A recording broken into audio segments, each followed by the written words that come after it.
জয়গুরু। ঠাকুরকে একজন জিজ্ঞাসা করলেন,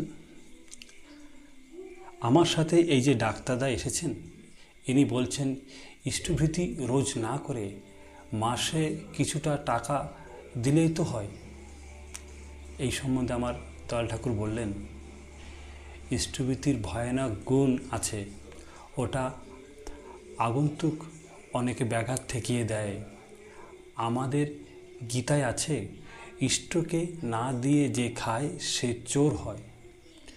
এমনকি আমেরিকান সাহেব জেমসও বলেছেন যে এই ইষ্টভৃতি দেওয়ায় অ্যাকশান অসম্ভব, এটা করাই লাগে। ইষ্টভৃতিটা তো চাঁদা নয়, গুরুকে যা দিতে সেই বার্ষিকীও নয়। এর যে কি গুণ তা ঠিকমতো করলে বোঝা যায়। যখনই চলার পথে কোনো ভুল হয় তখনই বুঝতে হবে যে ইষ্টভৃতির কোনো গণ্ডগোল আছে। এত সিম্পলেস্ট এবং স্ট্রংগেস্ট পথ আর নেই। ওটা দৈনিকই করতে হয় এবং 30 দিনের দিন পাঠিয়ে দিতে হয়। দীপরক্ষীর প্রথম গ্রন্থ হইতে সংগৃহীত।